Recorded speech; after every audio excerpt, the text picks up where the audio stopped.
Ouais, dans cette vidéo, on va voir comment on peut créer un labyrinthe grâce à ProBuilder. Alors d'abord, vous avez déjà installé ProBuilder, vous cliquez sur Tools, ProBuilder Window, la petite fenêtre s'ouvre à droite, on va cliquer sur New Polyshape. Maintenant, vous allez pouvoir tracer votre forme, alors plutôt rectangulaire, carré, selon ce que vous préférez. Là, vous n'avez pas besoin de cliquer, en fait, il vous propose déjà une certaine épaisseur, donc vous la calez à peu près où vous avez envie.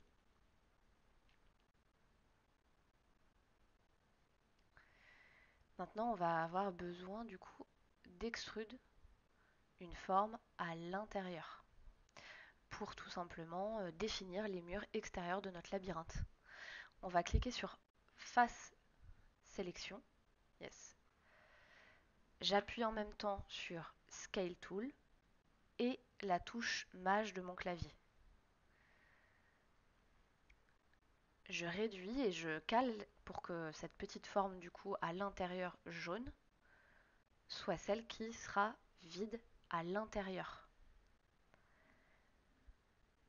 Maintenant que j'ai cette sélection, je vais me déplacer, je vais me mettre juste un petit peu en vue du dessous et puis je vais sélectionner l'outil pour déplacer, le Move Tools.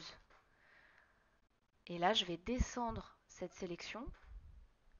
Alors là, on voit qu'elle déborde. Nous, on va la caler pile, voilà, pile à l'endroit du bas de notre rectangle. Une fois que c'est fait, je relâche toute ma sélection et j'appuie sur Retour arrière. Là, tout simplement, ma forme s'est vidée et j'ai bien les contours de mon labyrinthe. Maintenant, je vais avoir besoin de créer mon sol. Alors, je vais tout simplement cliquer sur le bouton Edge Selection, le troisième petit bouton. Je vais sélectionner une arête. Je vais également sélectionner Move Tools. Et là, je vais étirer d'une arête à l'autre, tout en appuyant sur Maj. Alors, ce qui est cool, c'est qu'on va pouvoir tester aussi de mettre notre FPS controller à l'intérieur pour voir si tout va bien et si on peut se déplacer à l'intérieur de cette base.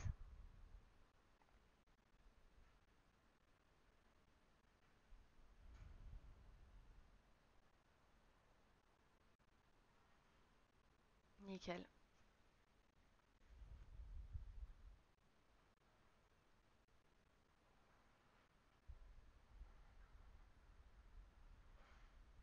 Maintenant, on va pouvoir mettre des murs intérieurs.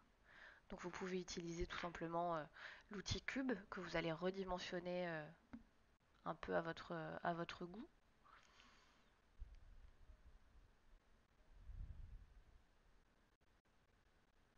Donc de la même manière, on va créer ce cube-là. On va avoir besoin de l'outil déplacer et l'outil redimension.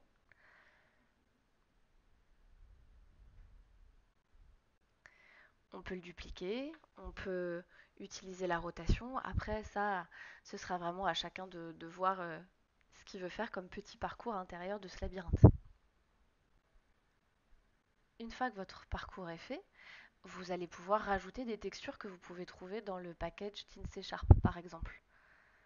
Alors on va aller dans le Thin C Sharp package et on va aller dans les materials et puis oui, vous allez pouvoir tout simplement glisser les materials qui vous plaisent. Vous les glissez directement sur vos formes, sur vos cubes et sur votre polyshape.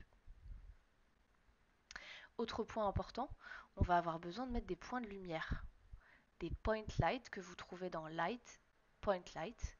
Et en fait, ça va nous aider tout simplement à avoir de la lumière une fois que notre labyrinthe sera fermé par un toit.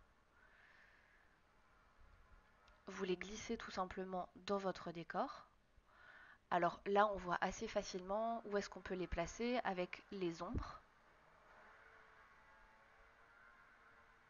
J'en mets un peu au point stratégique.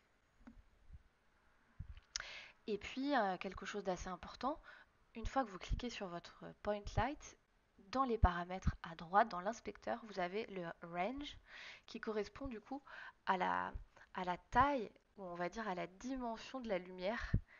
Est-ce qu'elle va beaucoup éclairer autour d'elle ou pas?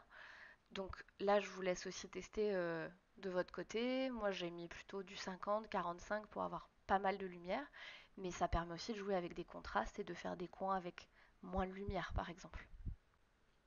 Et On puis va pour rajouter finir, un cube tout simplement de la même taille que notre rectangle de base pour rajouter le toit.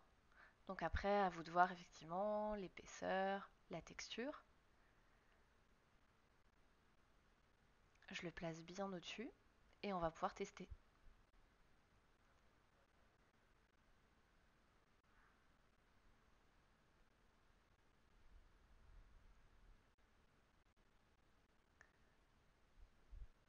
Donc là, les point lights rendent un effet plutôt sympa, beaucoup plus lumineux.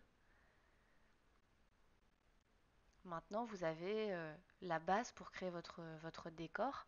Après, ce qui peut être sympa, c'est de rajouter des objets à ramasser dans les coins, de rajouter peut-être des portes et des murs un peu transparents à passer. Vous avez déjà la base de votre labyrinthe.